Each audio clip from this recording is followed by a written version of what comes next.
Compañeros, compañeras, se le hace un llamado a todos los asistentes de tomar asiento para iniciar la siguiente mesa.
Empezamos, compañeros. Llamamos a la mesa a la compañera Maite González, presidenta de Mujeres por el Cambio de Pichincha. No, hay que poner a la mesa.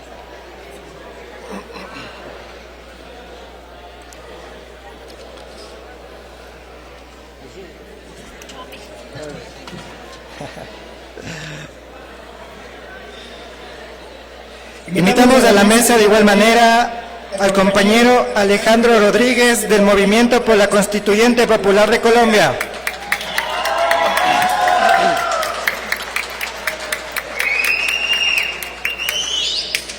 De igual manera al compañero Clever Hidalgo, presidente de la Unión Nacional de Educadores del Núcleo de Pichincha.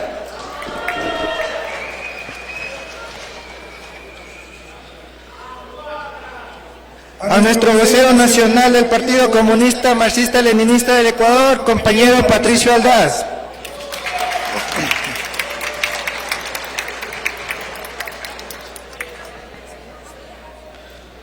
Finalmente, por la vanguardia de docentes de la Universidad Técnica de Cotopaxi, a la compañera Valentina.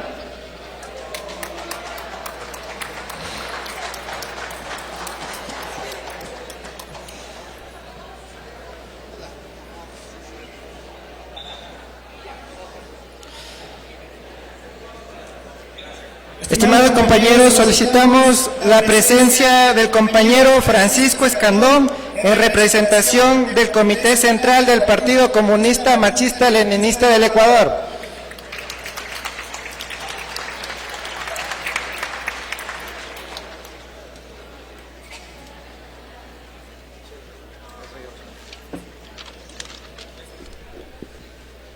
El 1 de agosto de 1964, un puñado de jóvenes comunistas rompieron con el viejo partido. Rompieron con la inconsecuencia, con el oportunismo y la traición, que se había convertido en una caja de resonancia de Khrushchev y el revisionismo internacional. Esos irreverentes, reunidos en la clandestinidad, allá en la parroquia Pascuales de la provincia del Guayas, fundaron nuestro PCML. Desde entonces hemos combatido, miles de hombres y mujeres han hecho suyas nuestras consignas, nuestra política. Tantas veces sembramos como también cosechamos triunfos. La clase obrera, el campesinado, las demás clases trabajadoras, los pueblos y nacionalidades, las juventudes, cada uno de sus derechos y sus victorias tienen la impronta del partido del proletariado.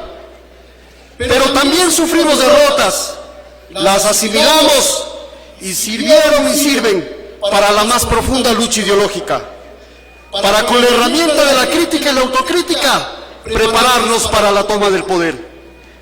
En este trajinar de 61 años también cayeron los imprescindibles, aquellos que lucharon y ofrendaron su vida, los héroes de carne y hueso, los héroes del partido y del pueblo. Milton, Rosita, Jaime, Jonás, Pablo Tapia, el poeta Rafael, el Jochi, Coquín. Gracias por sus generosas vidas, honor y gloria a nuestros héroes.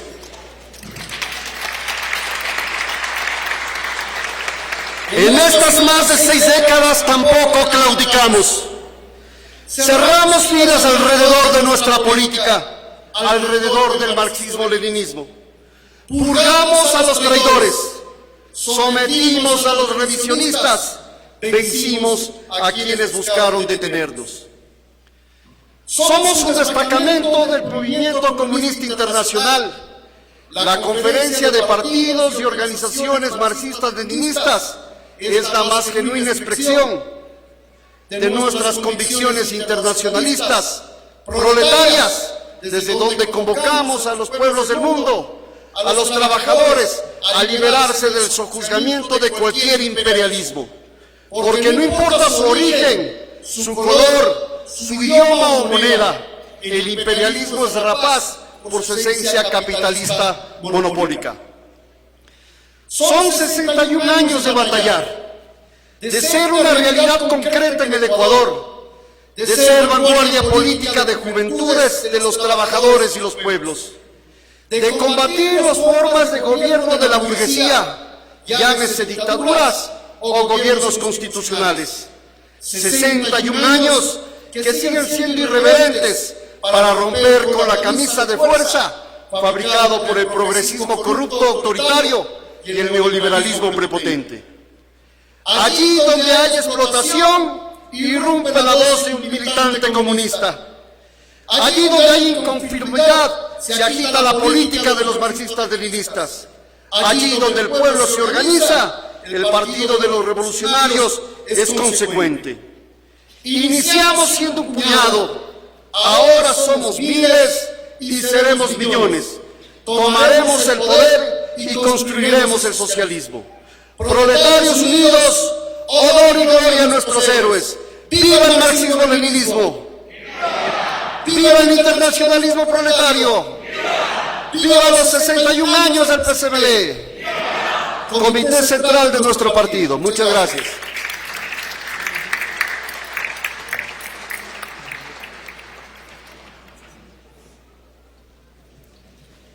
Damos paso a nuestra compañera Maite González, moderadora de nuestra mesa.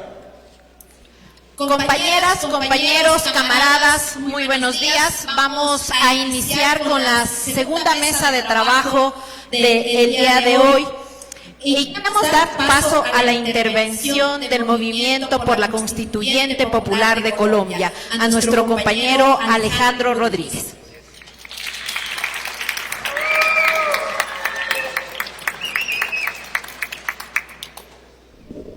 Hola.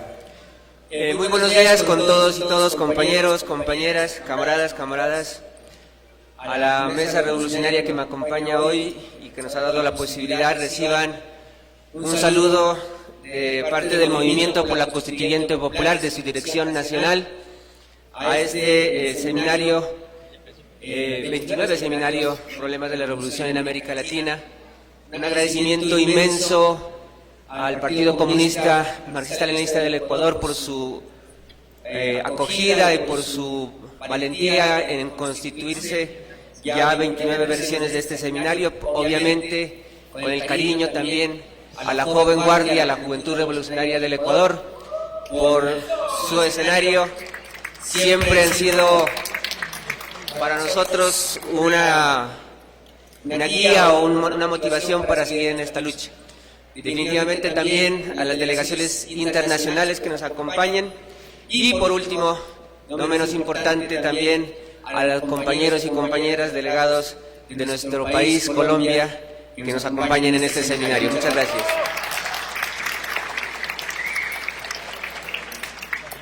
Bueno, el Movimiento por la Constituyente Popular quiere compartir con ustedes las apreciaciones que tienen en esa temática tan importante y creo que tan histórica que atraviesan los pueblos del mundo. Compartimos con ustedes entonces, creo que la mayoría de las ideas, pero las enfatizamos de la siguiente manera.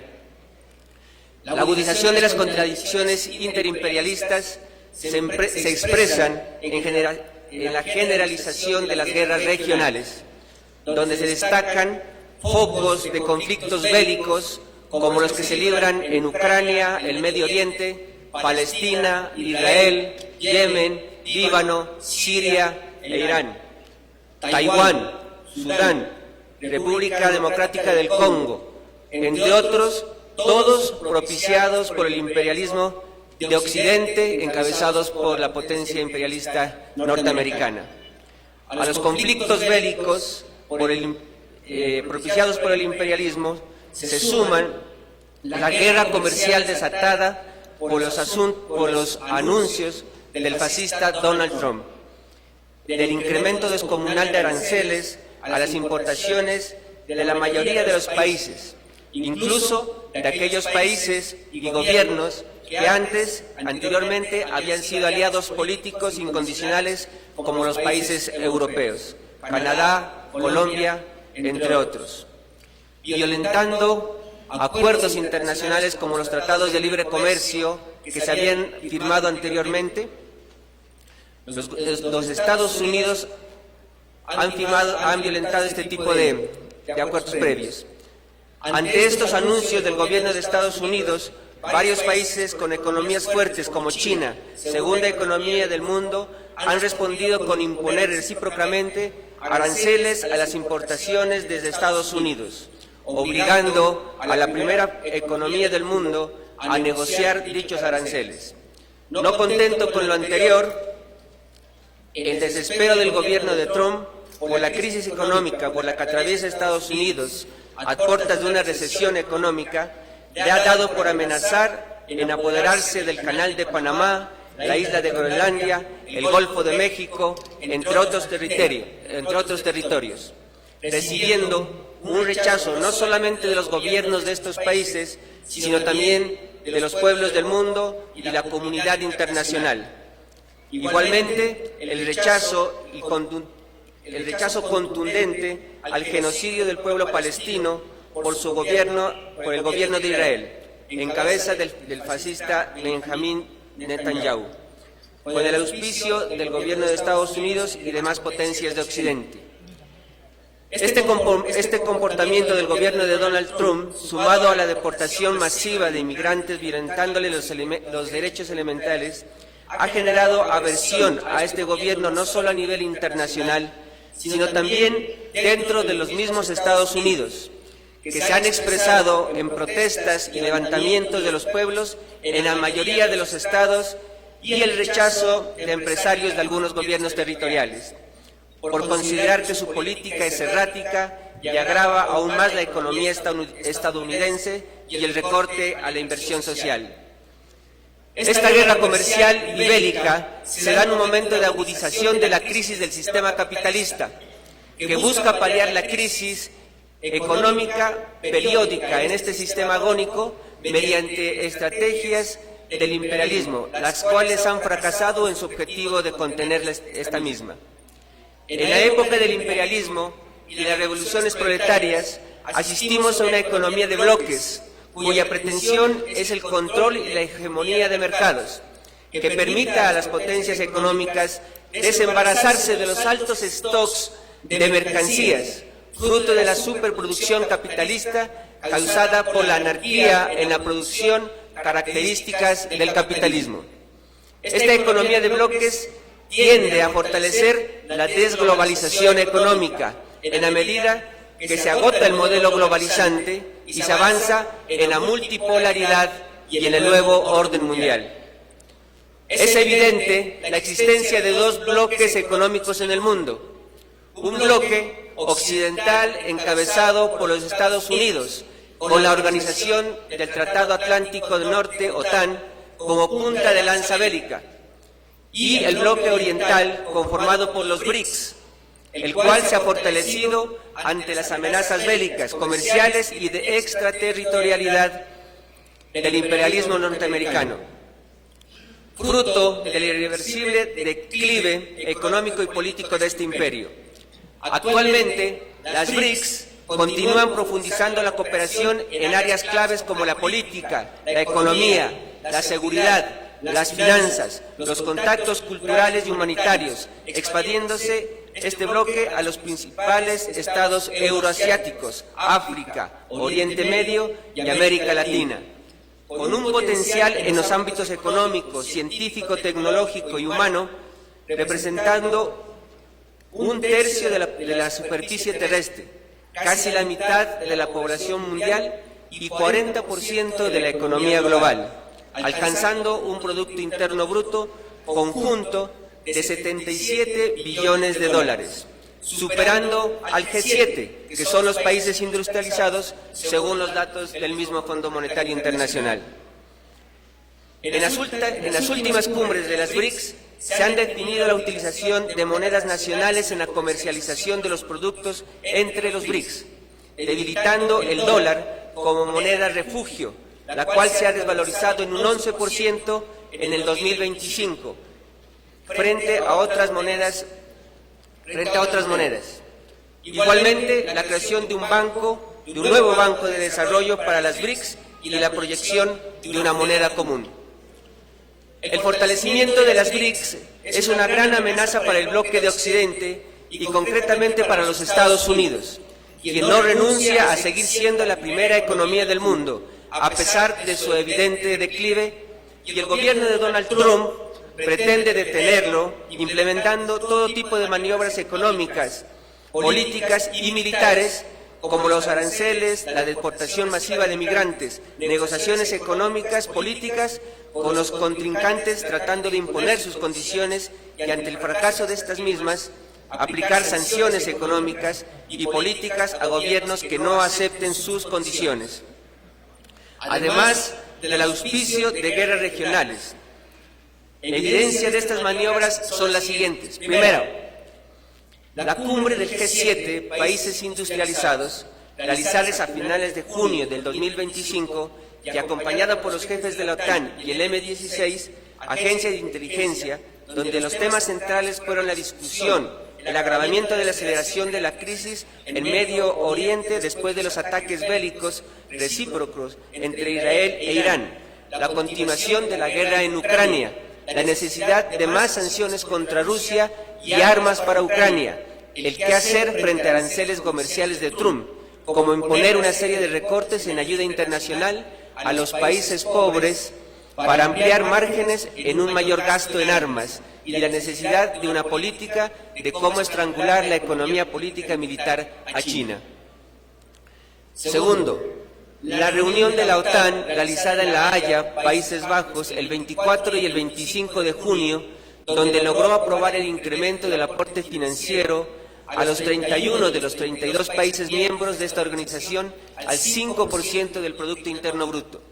Tercero, el Consejo de Seguridad de la ONU, realizado el 30 de junio del 2025, donde no se tomó ninguna decisión ni declaración pública con respecto al genocidio de Benjamín Netanyahu al pueblo palestino, ni el conflicto Israel-Siria, donde se esperaba aprobar el mantenimiento del alto al fuego entre Israel y Siria y la retirada de las fuerzas israelíes del mismo país.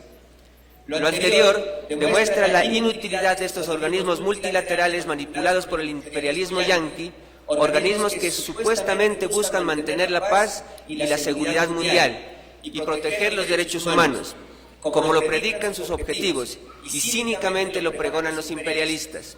Esta situación política internacional por la que atraviesa el planeta pone en evidencia el peligro de una nueva guerra mundial.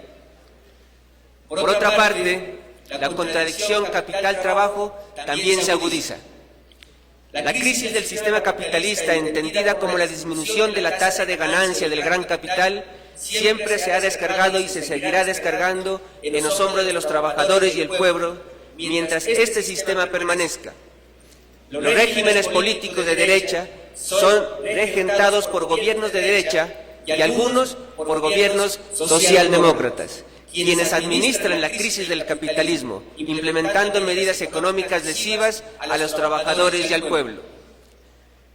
La desaceleración que marca la economía mundial, la elevada inflación la pobreza, la miseria, el desempleo, la informalidad, entre otros, como expresiones de esta crisis, son evidentes y no han sido posible reducir estas variables a los porcentajes proyectados por entidades económicas multilaterales, a pesar de la implementación de medidas económicas en los diferentes países en detrimento de los trabajadores y el pueblo en beneficio del gran capital.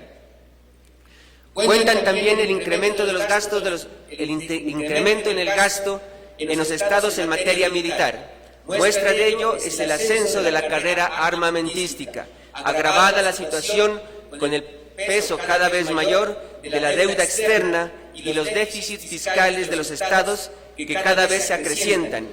Igual tenemos que decir que los efectos del cambio climático pues son incontables los gastos que se ven abocados los estados por concepto de fuertes sequías, graves inviernos, los huracanes, las tormentas intensas, los tsunamis, las altas temperaturas, la escasez de alimentos, con un agravante mayor, cuál es la disminución de las finanzas de los presupuestos para la prevención de desastres en beneficio del presupuesto para las guerras y la deuda externa.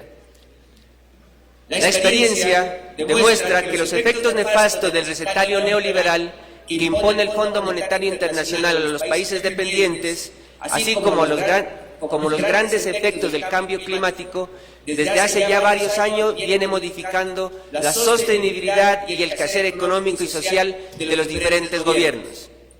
La incertidumbre se acrecienta con el surgimiento de la crisis del sistema bancario, manifiesta por la quiebra de varios bancos en Estados Unidos, Suiza y Alemania, que según los analistas podrían generar un efecto dominó sobre el conjunto del sistema financiero, colocando en serios aprietos a la economía mundial.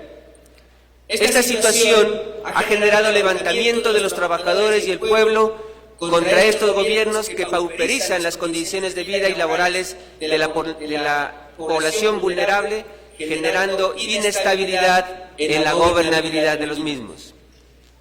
Por otro lado, compañeros, y creo que es lo importante también, el crecimiento de la lucha popular en medio de tan complejo contexto es una luz de esperanza que aparece iluminando el camino de millares de hombres y mujeres que buscan una alternativa a la guerra y al capitalismo agonizante.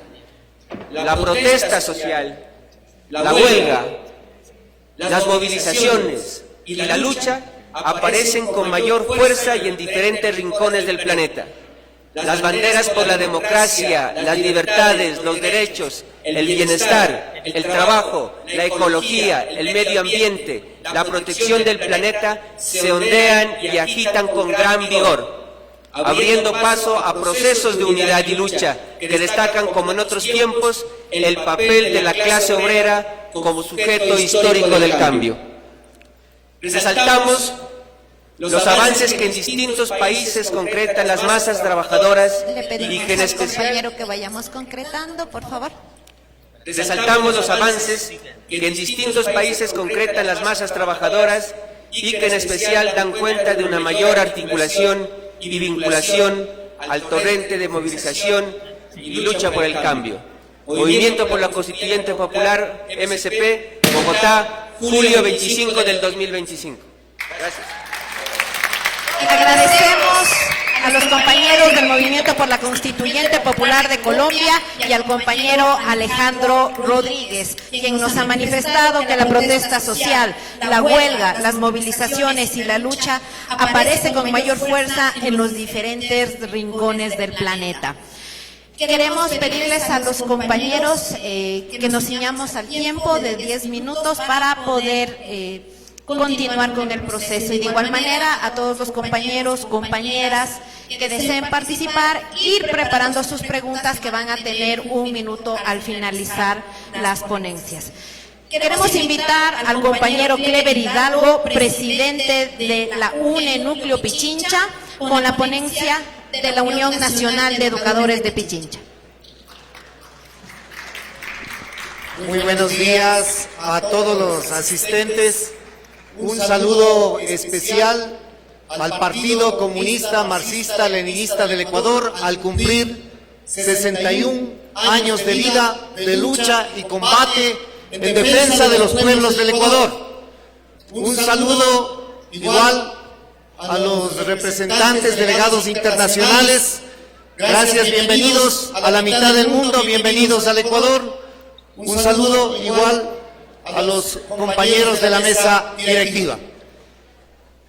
Y también quiero que me permitan saludar también a nuestra organización, el Magisterio Ecuatoriano, al cumplir también este 4 de agosto, 81 años de vida en defensa de la educación pública y de los niños jóvenes de la comunidad educativa de nuestro país. Educar o armar, una encrucijada global. El gasto militar ha alcanzado niveles históricos en el siglo XXI, mientras la inversión en educación, salud y protección social sigue rezagada. Esta brecha no solo refleja las prioridades de los gobiernos, sino que revela una arquitectura global de poder centrada en la fuerza, en las fuerzas antes que el bienestar. Al observar los casos de Estados Unidos e Israel como ejemplos paradigmáticos y contrastarlos con la situación en Palestina y otros países de bajos ingresos, el desequilibrio se vuelve más evidente y más alarmante en el mundo. Primero, un mundo que se arma más de lo que se educa. En 2024 el gasto militar mundial alcanzó los 2.718 mil millones de dólares, un crecimiento del 9.4% respecto al año 2023, y la cifra más alta desde el final de la Guerra Fría, según el Instituto Internacional de Estudios para la Paz de Estocolmo, CIPRI. En tanto, a mediados de 2025, los 32 miembros de la OTAN firmaron un compromiso para aumentar el gasto de defensa hasta el 5% del Producto Interno Bruto de los países miembros de aquí a 10 años. Una decisión que llega en medio de tensiones con Rusia e incertidumbre sobre el rol de Estados Unidos y la esfera global. Estos montos superan ampliamente el gasto social, estimado en educación, que según datos de la UNESCO y el Banco Mundial, ronda los 4.7 billones de dólares anuales, pero distribuidos en forma profundamente desigual. A pesar de que se puede parecer mayor el gasto educativo, representa una menor proporción del Producto Interno Bruto en muchos países, especialmente en contextos de conflicto o crisis económica. Se ve afectado por recortes y reestructuraciones fiscales en contextos de austeridad. No crece al mismo ritmo que el gasto militar, que ha aumentado un 30% en la última década a nivel global. Segundo, Estados Unidos e Israel, la militarización como prioridad estructural. Estados Unidos en 2024 destinó más de 900 mil millones de dólares a defensa, es decir, casi 10 veces más que todo el gasto anual en educación básica en África subsahariana. El presupuesto del Departamento de Defensa supera con creces el del Departamento de Educación, que recibió alrededor de 90.000 millones en el mismo año, mientras las universidades públicas enfrentan recortes y millones de estudiantes lidian con deudas estudiantiles. El complejo militar industrial sigue recibiendo financiación sostenida. Israel, con un gasto militar de 24.000 millones de dólares, destina cerca del 4.5% del PIB a defensa. muy por encima del promedio de los países de la OCDE. En contraste, el gasto en educación representa solo el 6.1% del Producto Interno Bruto, con tensiones constantes sobre el financiamiento a escuelas públicas, especialmente en comunidades árabes y zonas periféricas. La ayuda militar de Estados Unidos a Israel, 38.000 millones acordados entre 2019 y 2028, contrasta con la asistencia humanitaria palestina, que ha reducido en los últimos años. 3.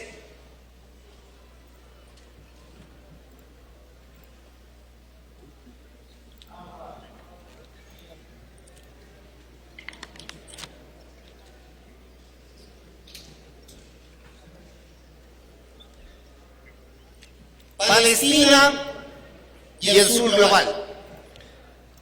Desarrollo bloqueado por presupuestos de guerra. La situación en Palestina es emblemática del impacto del desequilibrio entre gasto militar y gasto social. Sin control sobre sus fronteras, economía ni seguridad, y bajo ocupación constante, Palestina enfrenta niveles de pobreza y exclusión alarmantes. En Gaza, más del 70% de la población vive bajo el umbral de la pobreza. La infraestructura educativa ha sido devastada por los ataques, con centenares de escuelas destruidas e inutilizadas. El acceso a servicios básicos como salud y educación está condicionado por bloqueos, cortes de energía y falta de inversión internacional. En este contexto, las operaciones militares de Israel, financiadas en parte con ayuda externa, no solo que destruyen la infraestructura civiles, sino que debilitan aún más las capacidades de desarrollo de los pueblos afectados. Cuarto, el costo de oportunidad. ¿Qué podríamos financiar con el gasto militar actual? Con los 2.7 billones de dólares gastados en armas en 2024, el mundo podría haber financiado educación universal gratuita, desde preescolar hasta secundaria, por más de 10 años, según estimaciones de la UNESCO. La cobertura sanitaria básica universal en 46 países, los menos desarrollados del mundo, se podría haber financiado con el gasto militar 2024. De acuerdo con cálculos de la OMS y el PNUD, revertir la crisis climática a través de una transición energética acelerada en los países desarrollados podría haber alcanzado todo lo que se destina a armamento en el mundo en un solo año. La pregunta clave no es si hay recursos, sino cómo se distribuyen y bajo qué lógicas políticas. El aumento del gasto en defensa implica un costo de oportunidad claro y medible para millones de personas excluidos y excluidas de los servicios esenciales. Quinto, implicaciones políticas y éticas. La preferencia global por la inversión militar a menudo justifica, en nombre de la seguridad nacional, revela una concepción reduccionista y contradictoria de la seguridad. Mientras los gobiernos financian ejércitos y tecnología bélica, millones de niños y niñas no acceden a una escuela segura, no cuentan con acceso a agua potable o atención médica básica, se ven obligados a abandonar sus estudios por pobreza, conflictos o desplazamiento forzado. El caso israelí-palestino es solo una expresión aguda de la lógica que se repite en otros escenarios como Yemen, Sudán, Siria, Afganistán. Las armas circulan más rápido que los libros y los misiles tienen más apoyo político que las escuelas. Sexto, Compañero, tenemos 2 hacia minutos una- para cerrar, por favor. hacia una redefinición de la seguridad, educación con infraestructura, en lugar de seguir alimentando una carrera armamentista, los gobiernos podrían asumir una visión más integral y sostenible de la seguridad, en la que la educación se reconozca como una inversión estratégica y no como un gasto. El desarrollo social sea la mejor forma de prevención de los conflictos. El gasto militar se someta al control democrático, transparente y la rendición de cuentas. Invertir en educación, salud y equidad no solo que fortalece la resiliencia social, sino que reduce las causas estructurales de los conflictos, exclusión, injusticia, desigualdad y desesperanza. A manera de conclusión, el desequilibrio entre el gasto de armamento y el financiamiento de la educación y sectores sociales no es solo insostenible, sino inaceptable. Cada dólar invertido en una bomba y no en un aula es un misil y no en un hospital, retrasa la posibilidad de construir un mundo más justo y habitable. El futuro no se gana con ataques, sino con libros, maestros, medicina y oportunidades. La creciente concentración de la riqueza en manos de unas pocas familias contrasta con la realidad de millones de personas que enfrentan condiciones de pobreza y exclusión. En este contexto, la crisis educativa se vuelve un reflejo alarmante de las desigualdades sociales. El número de niños y niñas y jóvenes que se queda fuera del sistema educativo crece en forma preocupante, especialmente en zonas empobrecidas. El desempleo y el subempleo, combinados con la falta de oportunidades de formación, empujan a muchos adolescentes a integrarse a economías ilegales como único medio de subsistencia. La educación, que debería ser una herramienta de emancipación y transformación social, es relegada a un segundo plano por las políticas públicas que responden más a los intereses del capital y a los derechos de los pueblos. Por lo tanto, es deber precisamente de los comunistas, es deber precisamente de los pueblos, de los jóvenes, de las mujeres, de los maestros, de hombres y mujeres comprometidos con igual la transformación social mundial, empuñar precisamente la lucha, la organización y la unidad para buscar el Estado socialista. Muchas gracias. Cada dólar invertido en una bomba y no en un aula, en un misil y no en un hospital, retrasa la posibilidad de construir un mundo más justo y habitable. El futuro no se gana con tanques, sino con libros, maestros, medicinas y oportunidades, nos dice la Unión Nacional de Educadores del Núcleo de Pichincha. Queremos agradecerles a los compañeros y a las compañeras. Invitamos al compañero Patricio Aldaz, vocero del Partido Comunista Marxista Leninista del Ecuador, con la ponencia de nuestros camaradas.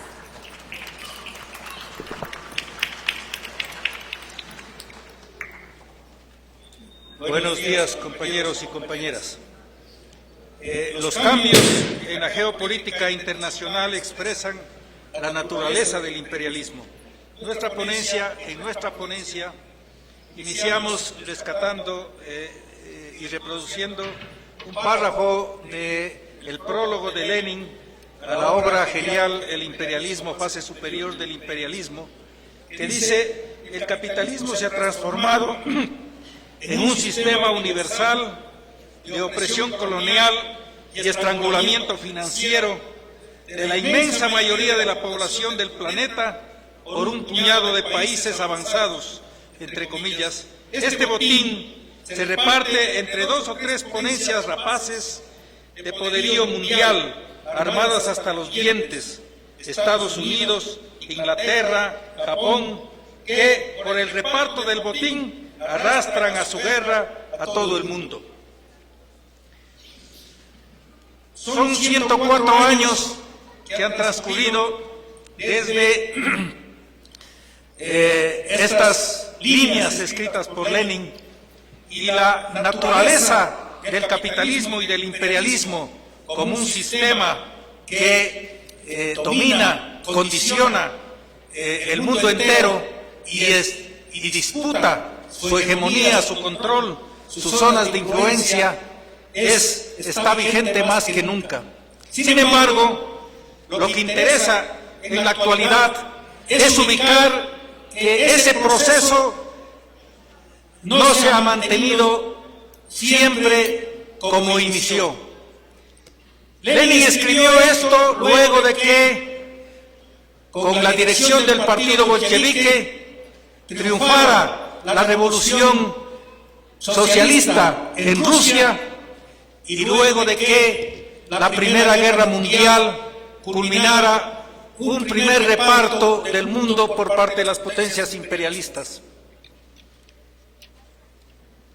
Nosotros ubicamos cómo ese proceso ha ido modificándose y cambiando, ratificando las tesis de Lenin respecto de la naturaleza del imperialismo. Teniendo en cuenta el Producto Interno Bruto, el PIB, desde el 2005, es decir, desde hace 20 años atrás, 2005 a 2024, Estados Unidos alcanzó un crecimiento acumulado del 157%. Japón registra un incremento acumulado de apenas el 1.5%. Alemania el 85.1%. Gran Bretaña el 65.3%. Rusia 204%. Francia 65.79%. Mientras que China registró un incremento del 827.7%. Este indicador muestra cómo el desenvolvimiento de la economía de las potencias imperialistas no es similar ni igual en el tiempo y en el espacio. Y establece efectivamente el hecho de que los resultados diferentes que se desenvuelve en el manejo y en el control de la economía establece también cambios en la correlación de fuerza de las potencias imperialistas a nivel internacional. Desde luego, este resultado de China no es producto de un país socialista. Este resultado de China no es producto de una economía dirigida para satisfacer las necesidades de su pueblo, de su nación. Es producto de la combinación del monopolio del capitalismo de Estado, primero. Segundo, de la participación del capital privado de la gran burguesía china. Tercero, de la inversión de capital extranjero en China, el capital monopolista. Y cuarto, de la expansión de ese capital hacia el mundo, hacia el resto del mundo. Esa política evidencia el hecho de que, y ratifica el hecho de que China es una potencia imperialista que, diríamos, está en directa e intensa disputa del control de los mercados, ¿no es cierto?, y que se expresa en el desenvolvimiento de su política a nivel internacional. Un primer paso que se produjo por iniciativa de China fue en el 2001, en esta dirección, con la constitución del BRIC. Brasil, Rusia, India y China establecieron una alianza que tuvo la incorporación en el 2010 de Sudáfrica y completó las siglas del BRICS, ¿no es cierto?, que se proponían promover la cooperación económica y política entre sus miembros. En el 2024 se fortaleció con la integración de Egipto hace un año. Egipto, Emiratos Árabes Unidos, Irán, Arabia Saudita y Etiopía. En la actualidad, el BRICS representa el segundo lugar en Producto Interno Bruto Mundial después del G7, que todavía ocupa el primer lugar. Sin embargo, desde el punto de vista de la presencia como potencia imperialista, Estados Unidos sigue siendo la primera potencia económica del mundo, y ocupa el segundo lugar China, escaló al segundo lugar durante todas estas décadas y este proceso. Esta acción, ¿no es cierto?, de China también se refuerza con otras iniciativas, como la llamada de la franja y la ruta, ¿no es cierto?, que efectivamente se propuso y se propone, diríamos, es un proyecto lanzado en el 2013 y que se plantea, diríamos, culminar en el 2040, ¿no es cierto?, y que se propone efectivamente una inmensa infraestructura, crear una inmensa infraestructura que conecte Asia, Europa, África, con grandes inversiones en puertos, rascacielos, vías férreas, carreteras, puentes, aeropuertos, represas, centrales eléctricas, térmicas, túneles ferroviarios, etcétera, etcétera. Con la característica de que esta iniciativa supuestamente no es exclusivamente de inversión china, sino de combinación con inversión local de los diferentes países que están inmersos en este proceso. Desde luego, esta acción explica el hecho de que la expansión que plantea China, ¿no es cierto?, se concreta en diferentes iniciativas y propuestas y que efectivamente va expresándose en pasos claros respecto de cómo conseguir este propósito de manera directa, ¿no es cierto? Uno de ellos está expresado en el control, por ejemplo, de la construcción y control de importantes puertos, ¿no es cierto?, como marítimos, comerciales, de Ambatoa en Sri Lanka, del Pireo en Grecia, de Mombasa en Kenia y el de Chancay en Perú, recientemente inaugurado con una multimillonaria inversión de China. Son evidencias de este amplio despliegue imperialista, son algunas nomás, porque no son las únicas, ¿no es cierto? Tenemos el crecimiento significativo del crédito como un elemento de la exportación de capitales chinos en el mundo, del cual también, tenemos evidencia directa en nuestro país, cuyas condiciones son condiciones efectivamente leoninas. Aparentemente, China da con mucha facilidad los créditos, pero tras de esa facilidad, ¿no es cierto?, con la que otorga, están acuerdos muy leoninos, como el que ha ocurrido en nuestro país con el caso Coca-Cola Sinclair, que lo conocemos directamente, que llevó al hecho de que exista un conjunto de denuncias, ¿no es cierto?, de corrupción y todo lo demás, y hoy esa represa, que es una de las más rentables del país, pasa nuevamente al control del capital chino. Del otro lado, tenemos al G7. G7, diríamos, que está liderada por la primera potencia del mundo, el imperialismo norteamericano, y que abarca principalmente a las potencias europeas, ¿no es cierto?, en donde se expresa este resultado económico de estancamiento y de, diríamos, dificultades como consecuencia de la crisis. Una de las zonas del mundo más afectadas por la crisis económica de sobreproducción del 2008-2010 precisamente fueron Estados Unidos y los países de la Unión Europea. Este es el escenario que efectivamente, diríamos, expresa el hecho de que existen y se evidencian cambios en la geopolítica internacional.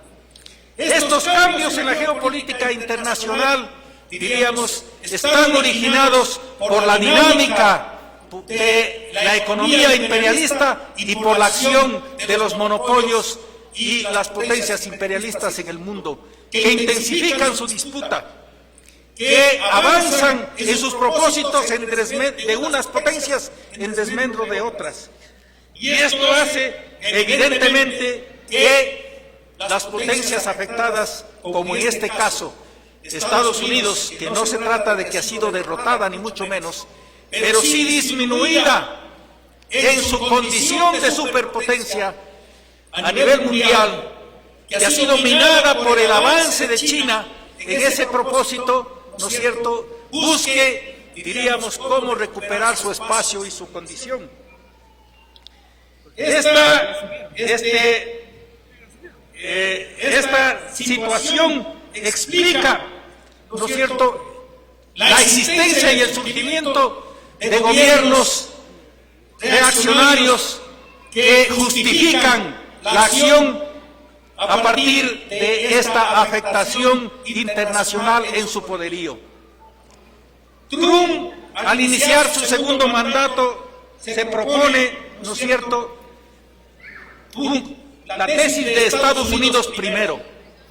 Estados Unidos sigue siendo la primera potencia internacional, pero ha sido disminuida. También se propone, ¿no es cierto?, hacer de América grande otra vez. Es decir, efectivamente se explica estas propuestas y este comportamiento sobre la base de cómo ha sido minada su hegemonía a nivel internacional por el avance de la otra superpotencia que es China en este caso. Nos hemos referido al tema de China con ejemplos y a esta correlación, porque es evidente, compañeros y compañeras, que en el escenario de las disputas interimperialistas que se acentúan y que se agudizan y que se expresan en múltiples aspectos, uno de ellos la guerra comercial de Estados Unidos y China, que se expresa actualmente en la guerra arancelaria, ¿no es cierto?, como un elemento central, que se expresa en la agudización de los conflictos, incluso de la intensificación de las guerras localizadas, como ocurre en Ucrania, como ocurrió con la guerra llamada de los 12 días de Israel y Estados Unidos contra Irán. Efectivamente, son parte de esta disputa en donde los intereses económicos que expresan y defienden los monopolios se trasladan a la disputa geopolítica de zonas de influencia que se ven amenazadas, del control de mercados que se ven amenazados, tanto desde el punto de vista de las fuentes de materias primas, las fuentes de energía, para la producción de la tecnología, materias primas muy cotizadas últimamente, ¿no es cierto?, mucho más cotizadas actualmente, y también en la disputa del control de los mercados de consumo para la realización de las mercancías de los grandes monopolios. Este es el escenario, compañeras y compañeras, ¿no es cierto?, que efectivamente explica la agudización de las tensiones políticas y militares que hacen que se eleven los gastos militares, como ya lo ha explicado nuestro compañero dirigente de los maestros, se eleven significativamente y no se contengan. La OTAN resolvió un mes atrás elevar al 5% del Producto Bruto para todos sus miembros el presupuesto de defensa. Y ese 5% no es el 5% del presupuesto, es el 5% del Producto Interno Bruto. Es decir, en términos de presupuesto, serán, compañeros, superan sobre el 10% de gastos militares. Evidentemente, esta agudización de las contradicciones interimperialistas determinan el hecho de que las potencias imperialistas busquen prepararse mucho más para la posible guerra, para el posible desenlace de una guerra, ¿no es cierto?, como expresión más alta de esta disputa internacional. La amenaza de guerra, por lo tanto, está latente. No es eminente, pero está latente. Para eso invierten los presupuestos las potencias imperialistas. Y quien más gasta sigue siendo Estados Unidos. Sin embargo, China ha elevado significativamente sus presupuestos de defensa y de gastos y de inversiones militares en los últimos tiempos, a la vez que lo hacen, compañeros, todos los países capitalistas, todos los países que están gobernados por la burguesía, porque es una tendencia, diríamos, la militarización de la economía como una expresión de la agudización de las contradicciones, no solamente en este caso imperialistas, interimperialistas, sino de las contradicciones, del conjunto de las contradicciones, una de ellas la que existe entre los pueblos y naciones dependientes, oprimidas con el imperialismo. Una buena parte de los conflictos y de las expresiones de guerra existentes en la actualidad tienen que ver con esta contradicción, que desde luego está vinculada y articulada a las contradicciones interimperialistas.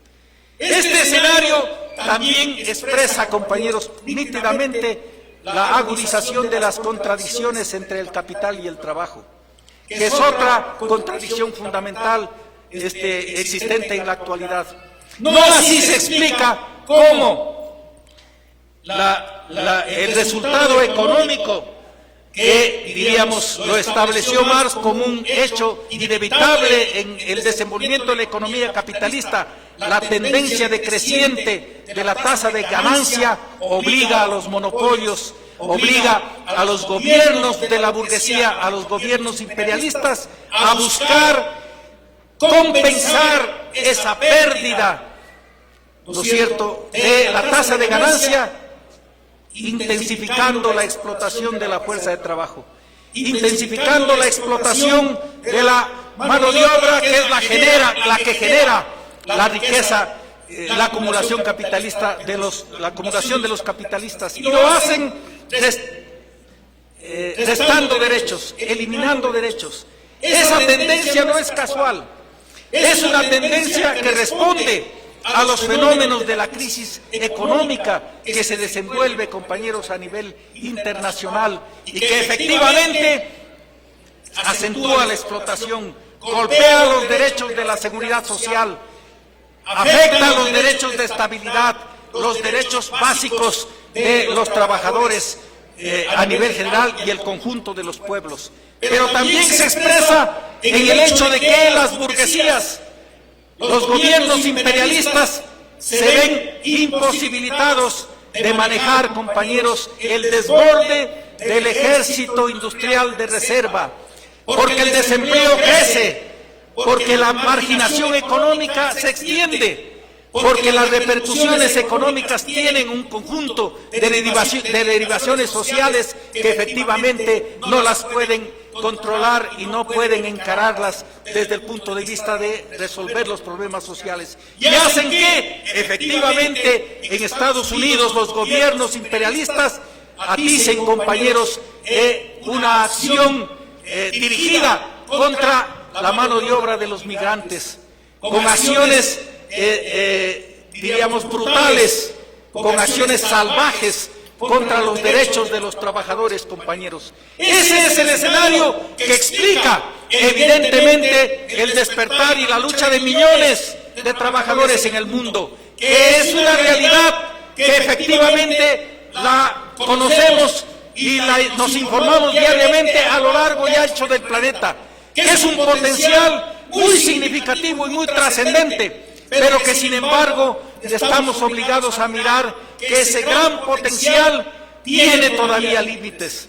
Una parte de esa multitudinaria expresión de lucha, de inconformidad, de resistencia, está mirando únicamente, compañeros, los efectos cotidianos, el problema directo que le afecta en el día a día, y su visión se limita al recambio burgués, a la posibilidad de, diríamos, una alternativa que le resuelva inmediatamente sus problemas, y es el caldo de cultivo para las alternativas burguesas. Hay una franja muy importante, compañeros, que, diríamos, se orienta por otras alternativas de cambio que surgen en medio de este escenario de crisis, ¿no es cierto?, que hablan y que tienen un discurso de izquierda, de cambio, que todos conocemos, compañeros, es el progresismo, que engaña, ¿no es cierto?, y que efectivamente no se trata sino de una alternativa de recambio burgués, con aparentes posiciones y discursos de izquierda. Esto también es un límite para ese gran potencial de lucha. Pero también hay la franja, aún todavía pequeña, que sabemos que luchamos no solamente para encarar los golpes que nos inserta el capitalismo, sino para avanzar a la transformación social, al cambio, a la revolución como una necesidad.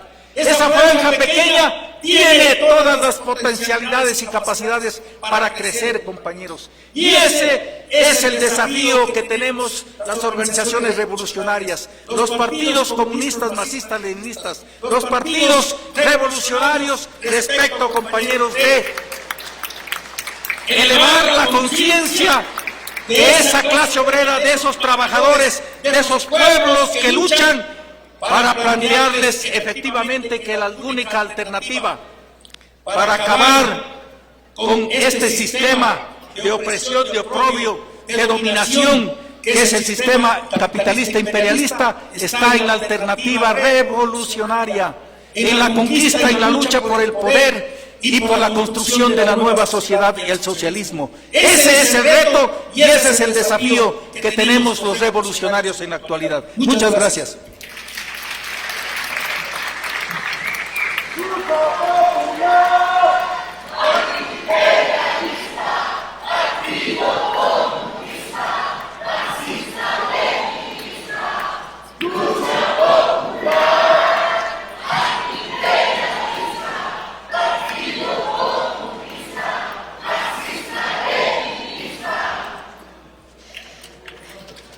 El desafío de los partidos comunistas, marxistas, leninistas es elevar la conciencia de los trabajadores y de los pueblos que luchan.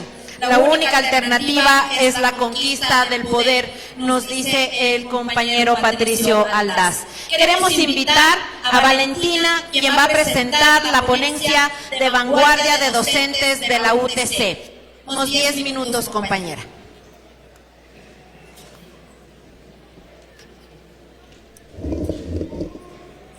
Muchísimas gracias, el saludo revolucionario de parte del Frente de Vanguardia Docentes de la Universidad Técnica de Cotopaxi, aquí presentes en este auditorio, celebrando y también participando en este seminario internacional.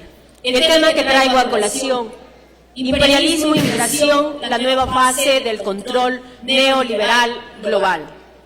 Desde la perspectiva del marxismo-leninismo, el imperialismo no es simplemente una política internacional basada en la violencia y la explotación de clase, sino como tal, y como explica el propio Lenin, se trata de la fase superior del capitalismo. En esta etapa del capitalismo financiero se convierte en dominante. La exportación de capital prevalece sobre la mercancía y los monopolios y los estados burgueses se alinean, se reconfiguran el mundo y también fusionan sus intereses. En este contexto, en el actual sistema global de migraciones, las políticas xenófobas de Estados Unidos y Europa, el genocidio del pueblo palestino, y el ascenso de figuras como la de Daniel Noboa en Ecuador son manifestaciones de una misma estructura, la dictadura del capital transnacional y su necesidad de preservar a toda costa las condiciones de reproducción del capital. Pero, ¿qué dice Trump en la criminalización del migrante? Durante la presidencia de Donald Trump, Estados Unidos reforzó su papel como potencia imperialista mediante políticas de corte fascista, revestidas de populismo reaccionario. La política de tolerancia cero se traduce en la separación de familias migrantes y la criminalización de quienes huyen de la violencia y explotación estructural en América Latina. Hasta abril de 2025, desde Estados Unidos, se contabilizan más de 200.000 deportaciones, junto a prácticas de arrestos en lugares públicos, escuelas y hogares. La proyección real de las deportaciones, según ACNUR, ascenderá al menos a 500.000 al finalizar este año. Estas operaciones son resultado directo de un sistema capitalista que tras décadas de expolio en Sudamérica produce las condiciones materiales que obligan a millones de individuos a migrar, para luego someterles a una política fundamentada en el terror, la exclusión, la precarización y la represión. Los migrantes latinoamericanos expulsados por las políticas neoliberales impuestas por el Fondo Monetario Internacional y los tratados de libre comercio se convierten en mano de obra excedente, útil como reserva laboral precarizada en Estados Unidos, pero también funcional como chivo expiatorio para el discurso nacionalista y racista, tal y como ya lo explicó Marx. Se trata del ejército industrial de reserva que cumple un papel clave en el sostenimiento de la tasa de ganancia, permite presionar los salarios a la baja y disciplinar al proletariado organizado, y puede ser fácilmente descartado cuando la demanda de trabajo disminuya. Pero ¿qué decimos del rostro y de nuestro pueblo palestino? El genocidio del pueblo palestino, brutalmente exterminado desde octubre del 2023, con el asalto militar del Estado de Israel sobre Gaza, representa otro rostro del imperialismo. Israel no actúa solo. Su maquinaria bélica está sostenida por Estados Unidos y la Unión Europea, a nombre de una supuesta defensa de la civilización occidental. Este discurso, sin embargo, oculta las dinámicas geopolíticas y económicas que sustentan la violencia sistemática ejercida sobre la población palestina. Se trata en realidad de un enclave colonial armado en una zona estratégica que funciona como un bastión estratégico del capital occidental de Medio Oriente. Este conflicto, desde un enfoque geopolítico, responde al control de recursos, al sostenimiento de mercados militares y a la necesidad del capital transnacional de asegurar su dominio en regiones claves. El imperialismo, en los términos expuestos por Rosa Luxemburgo, necesita permanentemente expandirse sobre territorios no capitalistas para perpetuar su lógica acumulativa, lo que lleva a guerras, desplazamientos forzados y etnocidios. Palestina es ahora una expresión extrema del imperialismo contemporáneo y que también en este momento los están matando de hambre. ¿Qué pasa entre América Latina y Europa? ¿Cómo la criminalización del migrante se convierte en estrategia para dividir al proletariado? La Unión Europea, bajo su fachada democrática, sostiene un régimen fronterizo, profundamente racista y xenófobo. Desde las costas del Mediterráneo hasta los campos de concentración para migrantes en Grecia, España o Lituania, la Unión Europea se ha convertido en una fortaleza neoliberal que externaliza sus fronteras, financia dictaduras como la de Marruecos para contener flujos migratorios y militariza sus policías migratorias en nombre de la seguridad.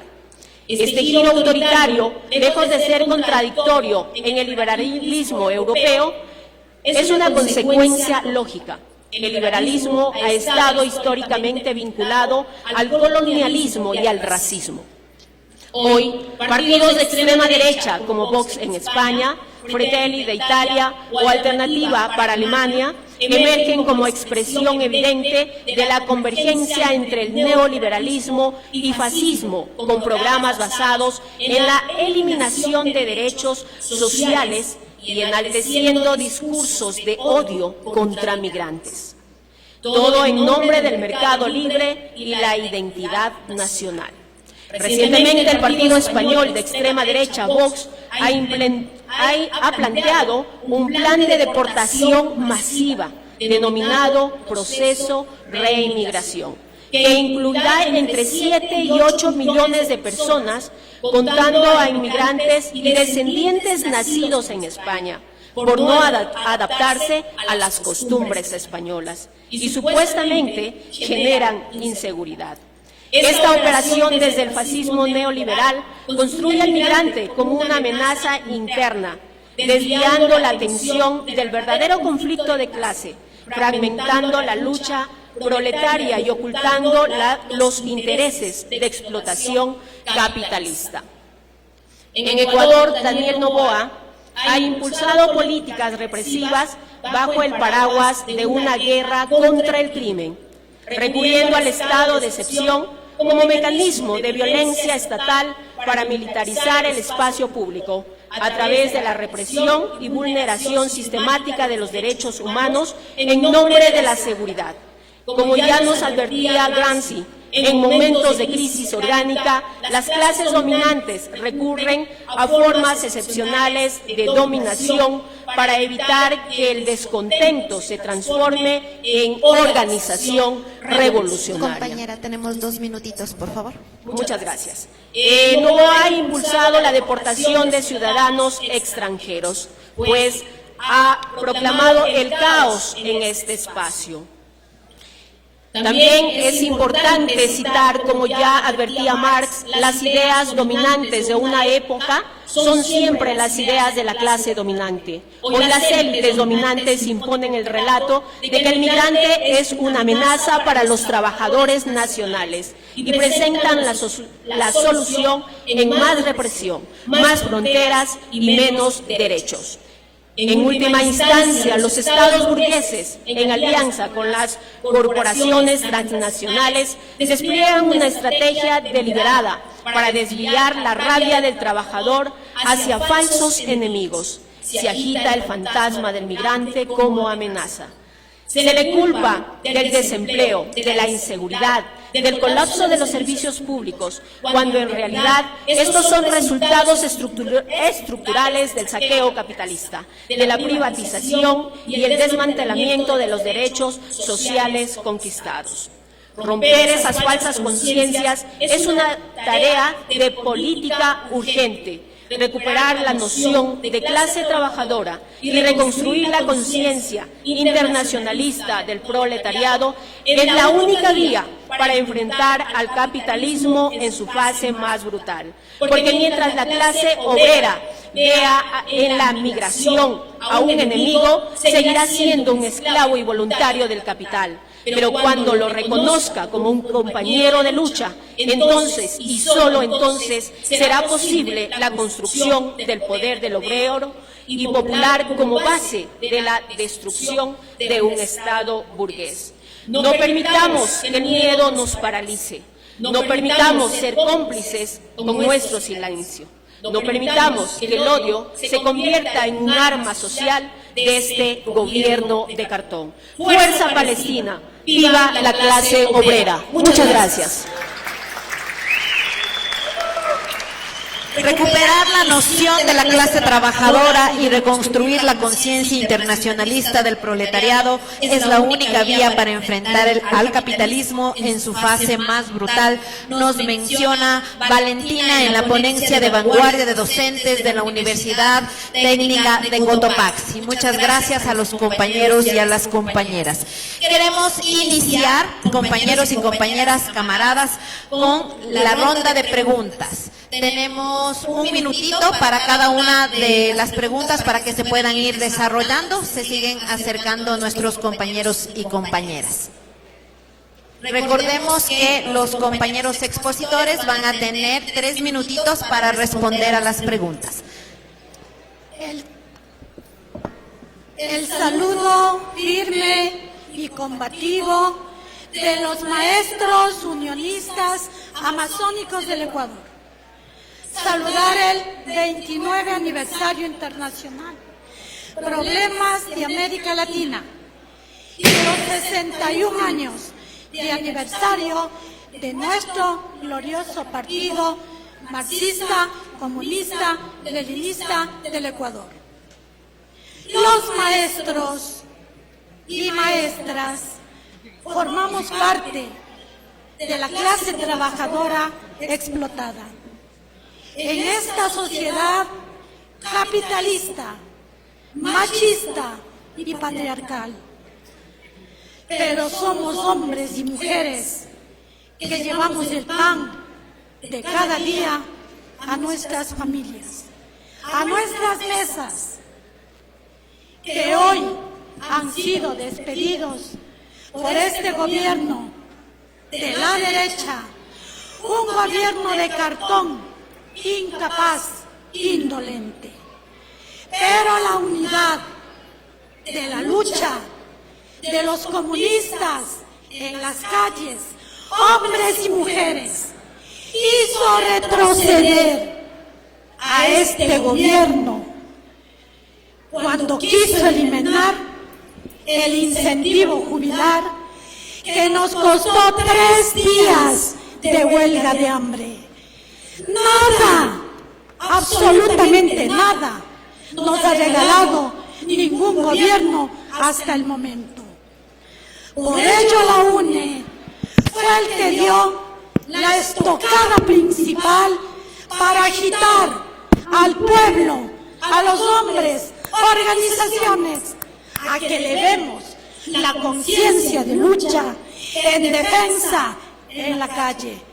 Porque solamente la unidad, la propuesta y la resistencia nos darán victorias, y algún momento, cuando tengamos ese poder, esa elevación, esa gana de luchar, llegaremos a ser poder. Muchas gracias.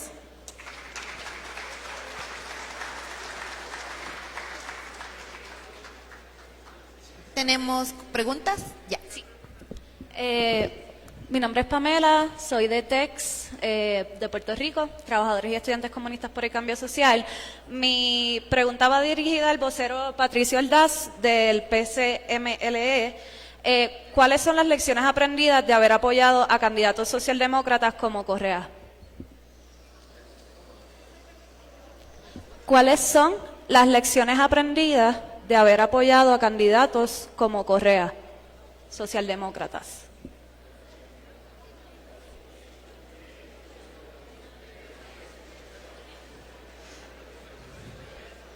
Siguiente pregunta. Siga, compañero. Sí.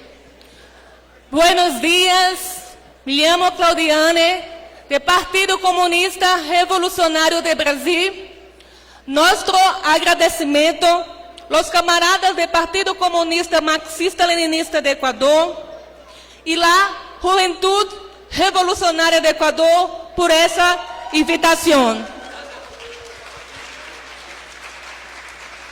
Compañeros y compañeras, partidos y organizaciones revolucionarias, millones de personas en todos los rincones del mundo ya han manifestado distintas maneras contra la masacre estadounidense, israelita y el pueblo palestino, ocupando universidades, como hizo la juventud de Estados Unidos, realizando marchas em Canadá, Estados Unidos e vários países da Ásia e Europa. Em Brasil, 35.000 pessoas em calles em São Paulo contra o genocídio em diversas outras cidades do país se pronunciaram em mesmo sentido. Nosso partido ha participado em todas essas ações, realizando, pintando em muros, nítidos relâmpagos, agitações políticas em las calles, com os periódicos, nosso periódico La Verdade. Estamos organizando atos contra genocídios em Palestina, vigílias pintadas e lançando panfletos nacionais cada mês, además de uma jornada nacional de luta contra o genocídio frente aos consulados e as embaixadas dos Estados Unidos. Además do genocídio do povo palestino, continua a massacre do povo ucraniano por parte da Rússia e da OTAN e Estados Unidos. Irã sofre cobertos bombardeios por Israel e Estados Unidos. E os países africanos segue sendo vítimas de todo tipo de violência por parte de los países imperialistas. Para detener a violência e as guerras imperialistas, é necessário poner fim ao odioso sistema capitalista. Los revolucionarios deben dedicar sus energías a apoyar la lucha del pueblo palestino, pero también a fortalecer el Partido Revolucionario en su país, a desarrollar un trabajo vigoroso entre las masas explotadas, oprimidas, denunciar los crímenes de la burguesía mundial y alzar la bandera de la revolución y el socialismo. Muchas gracias, camaradas. Muchas gracias a la camarada del partido hermano del Partido Comunista de Brasil, compañero de la juventud. Buenos días. Un saludo revolucionario para el Partido Comunista Marxista-Leninista del Ecuador. Felicitarlo en sus 61 años de vida y lucha constante por nosotros. A la JRE como organizador y también un saludo para las distintas delegaciones que nos visitan de los diferentes países. En representación de JRE, la pregunta es para nuestro compañero de Colombia. Con los cambios constantes que recibimos en la política, ¿cómo podemos llegar a tomar conciencias en más jóvenes? ¿Cuáles son las estrategias que usted nos recomienda para fortalecer nuestra juventud, ya que nosotros somos y seremos el futuro de nuestra ideología y de nuestro partido?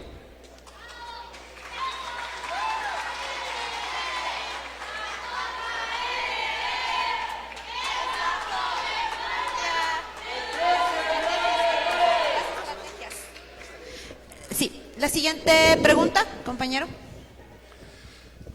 Buenas tardes con todos. La verdad voy a felicitar. La felicitación a la organización por tan evento, magna evento internacional, para todos los que pensamos diferente a mucha gente. Nuestro saludo, gracias, sí, gracias a todos ustedes con nuestra formación revolucionaria y de izquierda que tenemos, siempre formando parte de las filas de nuestro partido, solidario, pero sobre todo combativo. Un saludo de parte de la Universidad Técnica de Cotopaxi, que también lo hacemos con la frente en alto, con una administración de izquierda, comunista como siempre nos ha caracterizado, al frente con una camarada que es nuestra señora rectora, y también lo logramos desde las filas, haciendo una trinchera de nuestra universidad, anteriormente también con nuestro señor rector, que hoy es nuestro señor alcalde. Eso es uno de los logros que nosotros vamos realizando. La universidad siempre comprometida con la academia, la investigación y, cómo no, con la vinculación, siendo un eje principal y siendo la columna vertebral de la lucha de los pueblos. Muchas gracias, compañeros, felicitaciones a todos ustedes y que viva el PSMLE. Muchas gracias, compañero. Tenemos una última intervención. Dos preguntas de nuestro compañero poeta.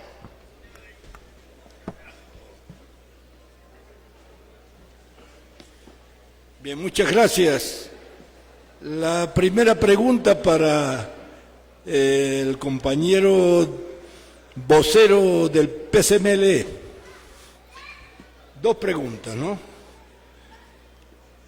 Primero, usted concluyó señalando que este era el desafío que los partidos marxistas-leninistas del mundo entero, nuestra CIPO-ML, teníamos frente al examen que ha hecho una responsabilidad, ¿cuál sería? Esta es una pregunta, la medida con la cual debemos los partidos comunistas, marxistas, leninistas del mundo entero enfrentar el progresismo, por supuesto, pero sobre todo a los países imperialistas que están hoy en crisis. Porque dicho sea de paso, es una crisis interimperialista. Y esta es la época de la revolución proletaria, no solo de la crisis imperialista, sino de la revolución proletaria, como decía Vladimir Ilich Ulyanov. La otra pregunta es, ¿existe jurisdicción internacional para señalar que no puede aumentarse la deuda externa a costa de recortar presupuesto de educación, salud, servicios básicos, afectar al pueblo? ¿Es correcta la apreciación esta de que jurisdicción internacional, no solo una apreciación emocional, declarar la deuda externa odiosa y reclamar por la moratoria de la deuda externa?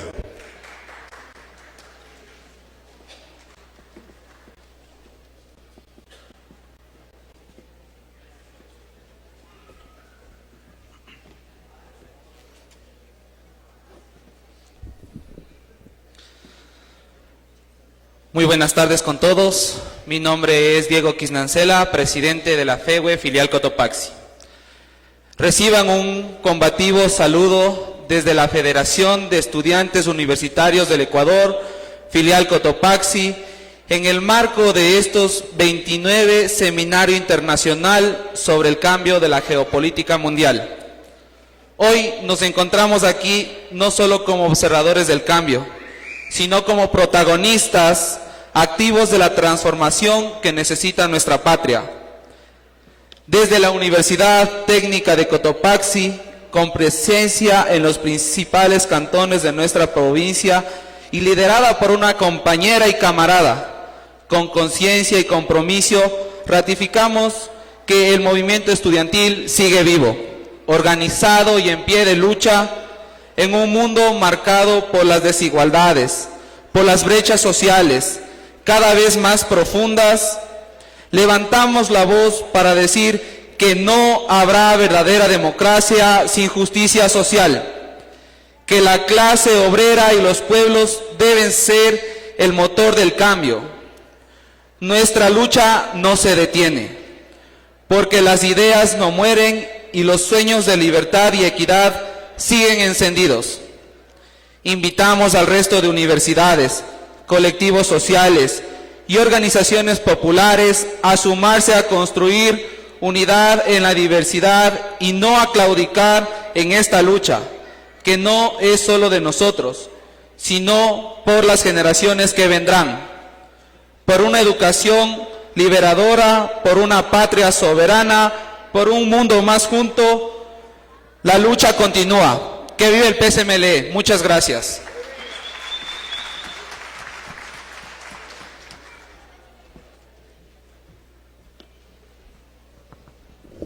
Muy buenas tardes con todas, todos, todes, que no sé qué tan bueno es el lenguaje inclusivo en ese caso.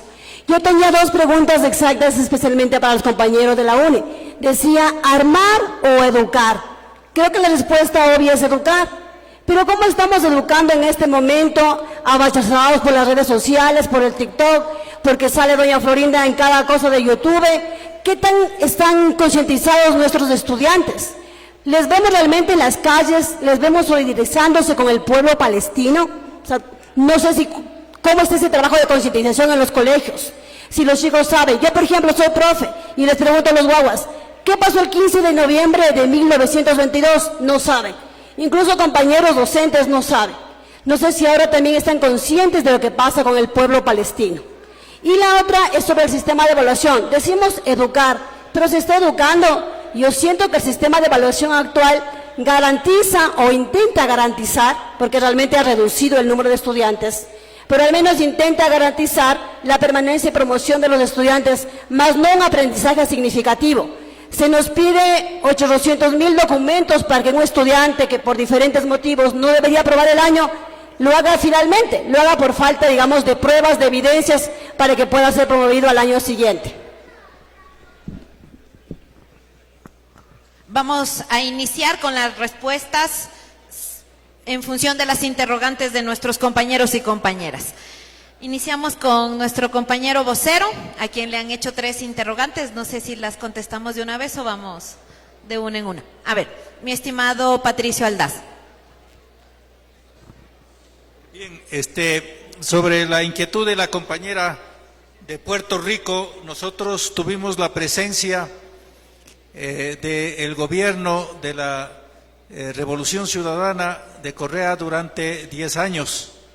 Y en esos 10 años pudimos efectivamente, diríamos, comprobar, demostrar y combatir la naturaleza burguesa de ese gobierno, a pesar de que su prédica, diríamos, aparentemente era una prédica de cambio, a pesar de que, diríamos, era un gobierno que reivindicaba en muchas ocasiones supuestamente el nombre del Che Guevara, a pesar de que cantaban música revolucionaria, su práctica y su acción era una acción burguesa que apuntaba a modernizar el Estado capitalista.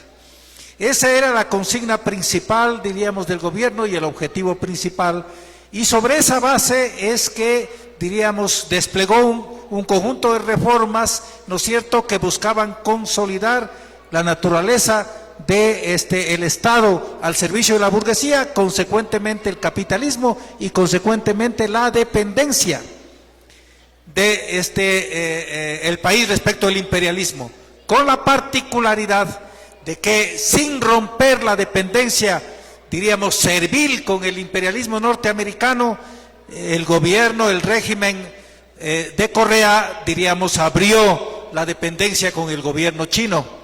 ¿No es cierto? Esta es una particularidad. Pero para ese propósito, evidentemente, como todo gobierno burgués, la espina en el zapato, la traba, el obstáculo, es la lucha social, es la organización social, es los trabajadores y son los pueblos que efectivamente enfrentan y luchan por sus derechos. Y contra ellos, contra nosotros arremetió. Correa estableció el hecho de que efectivamente quienes planteábamos la lucha por el cambio éramos unos fundamentalistas y arremetió contra las organizaciones sociales y legalizó la Unión Nacional de Educadores. La única expropiación que hizo el gobierno de Correa, compañeros, en el Ecuador durante estos 10 años fue el fondo de cesantía del magisterio ecuatoriano, no el capital de ningún burgués ni de ningún monopolio. Más de 700 dirigentes sociales y luchadores populares fueron enjuiciados como terroristas y muchos de ellos encarcelados. Algunos de ellos están presentes en este seminario, compañeros. Esta fue la política de Correa y empujó reformas para anular el derecho de sindicalización de los trabajadores del sector público, bajo la consigna supuesta de que los trabajadores del sector público, los obreros del sector público, no generan plusvalía. Por lo tanto, no tienen derecho a la sindicalización y a la contratación colectiva. Todas esas acciones muestran la naturaleza, evidencian la naturaleza reaccionaria del gobierno de Correa. Espero haber satisfecho las inquietudes, digamos, de la compañera.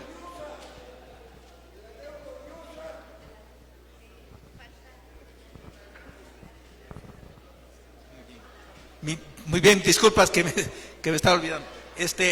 Bueno, respecto de, diríamos, las otras inquietudes, es evidente, compañeros, que se puede, diríamos, desenmascarar la falsedad de la burguesía afirmando la organización revolucionaria, la conciencia social, y eso está determinado por el hecho de que las fuerzas revolucionarias, los partidos revolucionarios, contemos, compañeros, como decimos nosotros, una base social fuerte, una base social que debata, diríamos, que conozca, que debata y que asuma la opción y la política revolucionaria.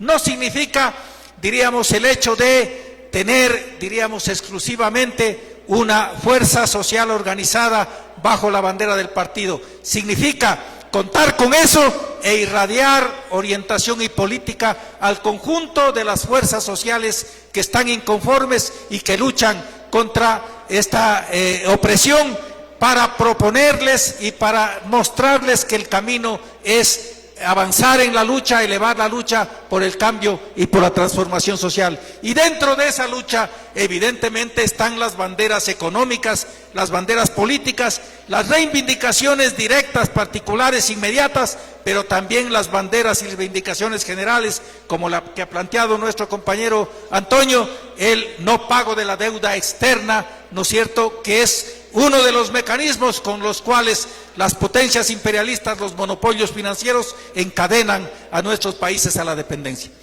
Gracias. Vamos a continuar con nuestro compañero de Colombia, quien nos ayude con la pregunta del compañero de la juventud, en el hecho de cómo se puede llegar a más jóvenes y qué estrategias utilizar. Bueno, muchas gracias. Para responder esto quisiera retraer a la memoria, creo que dos cosas que son importantísimas aquí en este escenario. La primera es recordar cómo la juventud, por ejemplo, del pueblo ecuatoriano tumbó 2 gobiernos aquí en este país, ¿no? Y logró un éxito contundente hacia el pueblo ecuatoriano, logrando combatir pues esta política neoliberal, toda esta política de la burguesía que estaba en ese tiempo. Y un ejemplo un poco más cercano lo hicimos en Colombia. Colombia, conocemos en el 2019 lo que se conoció como el estallido social, donde la fuerza fundamental que logró hacer un levantamiento popular eran jóvenes, precisamente jóvenes. La primera cosa entonces es esto, hay que tener la conciencia social de que la juventud juega un papel fundamental en los papeles de cambio y transformación por nuevas condiciones, por derechos y libertades. Los jóvenes juegan definitivamente un papel estratégico en ese escenario, porque son gente que llega a la lucha con facilidad, porque son gente que se mueve en las calles, que va al bloqueo, que reivindica y demás. Pero toda esta lucha tiene que estar acompañada de algunos elementos que son fundamentales y claves. Primero, el educarse, ¿no? Y educarse, digamos, no solamente digamos, en la generalidad académica como tal, sino educarse en la lucha social, en la lucha popular. Leerse, ¿no?, el país, leerse la sociedad desde la óptica, por ejemplo, de los revolucionarios en cada uno de sus países. Es necesario siempre estar formándose como revolucionarios, como comunistas, como luchadores sociales. Siempre es necesario estar atento a las variables, a las cosas que se sustentan o que se nos presentan en la sociedad. Pero de nada sirve si nosotros solamente nos dedicamos, digamos, a la lectura y no nos ligamos al pueblo. Yo creo que una de las cosas fundamentales de la juventud, y creo que de todas las generaciones inclusive, es cómo nosotros nos ligamos a la sociedad, a las organizaciones de base, a la comuna, a los barrios, a los campesinos, a las mujeres, a los sectores culturales, a los sectores artísticos, etcétera, etcétera, cómo nos ligamos para tener organizaciones de base y en ellas resolver sus problemas. Una organización joven o los jóvenes que no logren ligarse, digamos, a esos sectores populares, pues muy difícilmente pueden avanzar. Y hay que ligarse en todo momento y a toda hora y aprovechar cualquier circunstancia que lo hagamos. La familia es un lugar para organizarse, el colegio es un lugar para organizarse, el barrio es un lugar para organizarse, en un principio pueden ser metas muy cortas, ¿no? Las cosas, el juego, los campeonatos, etcétera, y luego ir subiendo de nivel para tener, que creo que es otro de los elementos importantes, es entregarle, digamos, al joven la posibilidad o la convicción o la vocación de poder. Es muy necesario que los jóvenes tengamos vocación de poder. Y cuando digo que tengamos vocación de poder, quiere decir que tengamos la posibilidad o que luchemos, digamos, por la transformación definitiva de esta sociedad.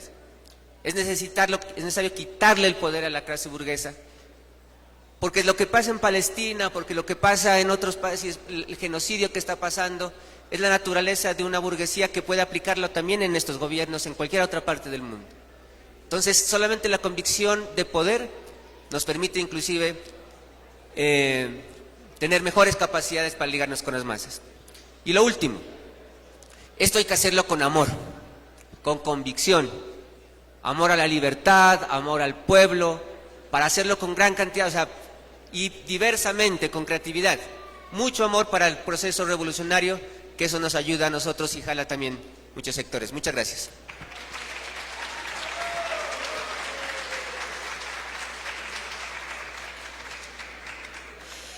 Para contestar la última interrogante, nuestro compañero Clever Hidalgo, presidente de la UNED Pichincha.